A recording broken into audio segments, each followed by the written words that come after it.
l'épargne, en fait, moi, je dépensais la totalité de mon budget. Donc, toute ma paye passait dans que les loisirs. Et je faisais pas de projet. Et du moment où j'ai appris vraiment à couper mon budget, c'est là où j'ai commencé à réfléchir. En premier, c'est la curiosité, parce qu'au début, je savais pas ça consistait trop en quoi. Donc après, j'ai découvert qu'on nous apprenait à gérer notre budget, à faire des projets, à épargner en fait. Alors, ce qui a changé dans mon quotidien, c'est que ça nous permet d'ouvrir plus les yeux sur la valeur de l'argent. Donc d'apprendre que l'argent ça part vite et que si on n'épargne pas, on aura du mal à plutôt je dirais avancer dans la vie en fait. Oui, ça m'a plu et ça m'a surtout permis d'aboutir à mes projets. Mes projets ça a été surtout en priorité le permis, ensuite les vacances et ce qui est venu après ça a été tous les loisirs, acheter des vêtements, sortir, aller au cinéma. Boire un verre, voilà. Après, il n'y a pas que le permis et les vacances. Plus tard, je verrai plutôt épargner pour pourquoi pas acheter un appartement, une meilleure voiture. Maintenant, en fait, je continue à épargner, mais beaucoup plus qu'avant. Avec le même salaire, oui. À chaque salaire que je reçois, je divise mon salaire pour programmer mon mois, en fait.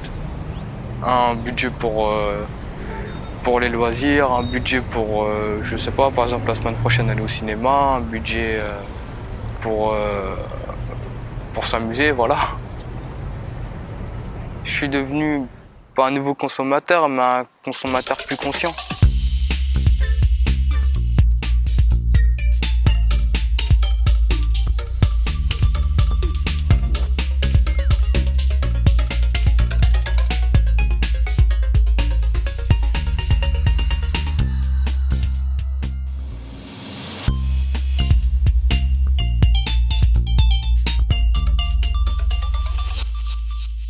Non, je n'épargnais pas vraiment avant.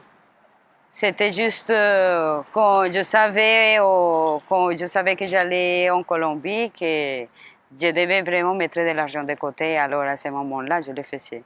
De toute façon, il y avait un incentive très important que c'était 50% de ce qu'on mettait de côté, on allait l'avoir à la fin de l'année. Alors ça, c'est quand même un bon incentive. J'ai fait pas mal de choses. Et que ça a changé après le programme. Avant, parfois, par exemple, j'achetais en quantité parce que c'était mieux comme ça a été moins cher.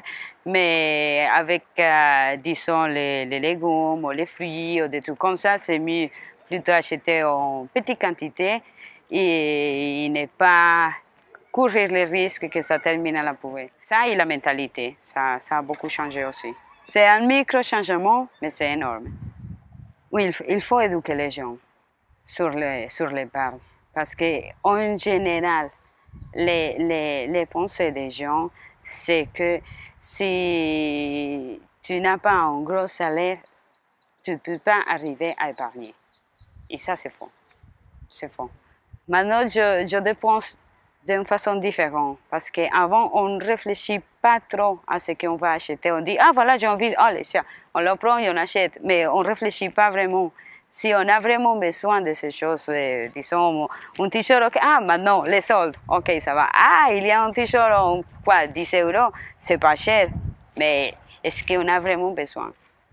Mais non, on n'a pas besoin. On a 15, 20 t-shirts à la maison et avec le soleil qu'il fait, on n'a pas vraiment le temps de les mettre tous.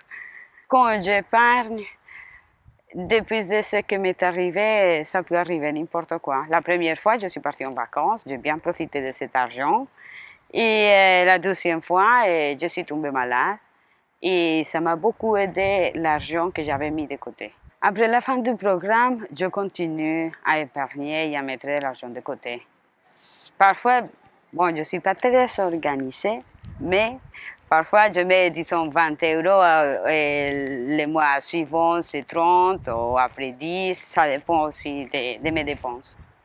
Disons, avec l'argent que je suis en train d'épargner jusqu'au maintenant, je pense partir en vacances d'Espagne, Canaries.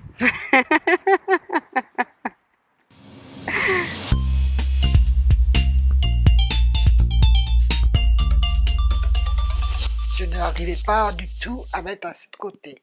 C'est-à-dire que si je mettais une subvention 20 €, quand j'en avais besoin, ben, j'allais les chercher. Je voulais savoir si je pouvais épargner sans toucher. C'est surtout ça, hein, sans reprendre l'argent quand j'en avais besoin. Et bon, ben, on y arrive. Au début, je n'avais pas tellement confiance en banque, donc je disais, ouais, mais si je mets mon argent et que ça me rapporte rien, ou qu'ils me prennent mon argent et puis qu'ils me la rendent pas, donc j'étais un peu sceptique. Mais là, maintenant, je suis optimiste. C'est mettre de l'argent de côté, ça permet quand même de voir un peu plus clair dans l'avenir. Hein, soit courte soit-elle, hein, courte soit-elle, c'est vrai que ça nous permet beaucoup de choses. Je regarde les prix par 2 fois déjà, je dis oh non, ou ça, bon ben, je peux me le payer, mais enfin je préfère acheter autre chose, parce que qui m'est plus utile en fin de compte. C'est très positif hein, de partager en groupe, parce que bon, on se concerte, on discute, on s'aide entre nous, bon ben ça nous aide dans la vie, que si on était tout seul, bon ben je pense que moi toute seule j'aurais pas agi. J'en ai deux gamins, dont un qui s'est retiré cette année, mais qui faisait partie du micro-épargne aussi, et ils étaient contents, parce que à la fin du mois je vais toucher plus, je vais avoir ma petite récompense. Là je vais reprendre le programme à partir du 26 de ce mois-ci, pour remettre encore de l'argent, pour recommencer pour une année. Je vais pouvoir me permettre de refaire ma maison, qui en a besoin, et une petite folie quand même. Je veux faire une petite folie. Je voudrais partir à Paris 8 jours. Je voudrais revoir mon pays.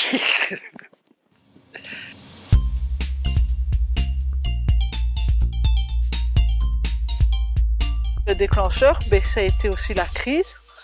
Le revenu qui, bon, malheureusement ne gonfle pas autant que la crise, et puis on s'est dit économiser, pourquoi pas apprendre aussi à économiser. On apprend bien à dépenser, on nous apprend bien, publicitaire et tout, à dépenser, faire des crédits, faites ceci, faites cela, mais personne ne nous dit apprenez à mettre 10 ou 15 € par mois, ou même 5 € par mois dans une boîte, et dire voilà, X temps après, aussi. Au début, oui, parce que je me suis dit, le regard de l'autre, est-ce que je vais me trouver à ma place déjà, parce que bon, étant toutes des personnes différentes de la même commune, apprendre des choses, apprendre comment on ne sait pas tout sur les pièges de crédit, sur les pièges bancaires, sur tout ça. Est-ce que j'étais capable de faire aussi ce geste de tous les mois, de mettre 20 € par mois sur un compte en commun? Mais j'avoue que depuis quelque temps maintenant, c'est de plus en plus difficile de laisser ces petits sous dans cette boîte. Et alors on se dit, je vais prendre 50 €, je les remettrai le mois prochain. Mais le mois prochain, hein, toujours aussi long, et comme je vous dis, les payes, puis les enfants grandissent, les besoins sont différents. Alors je trouve que ce système collectif, ensemble, chacun met sa petite part et met sur un compte en commun, cela nous donne le courage de continuer, puisqu'on se rencontre au moins une fois par mois, on se rencontre aussi dans le village, mais alors ça nous donne la force de continuer. Par exemple, quand on fait les courses, eh bien maintenant je m'adapte à la liste, je ne pars plus à la sauvage, comme je disais avant. On se limite à acheter réellement ce qu'on a besoin. Aussi, on a travaillé sur soi-même, sur les emballages, sur le recyclage. Oui, 1 centime reste 1 centime, on calcule les prix, on regarde s'il n'y a pas un peu moins cher, ne fût-ce que 3 centimes dans un autre magasin. Maintenant, on ose parler aussi d'argent, comment économiser sur les courses, sur les factures, surtout. On a appris à économiser sur l'électricité, on a changé notre système, on change le système sur le chauffage, on descend d'1 degré.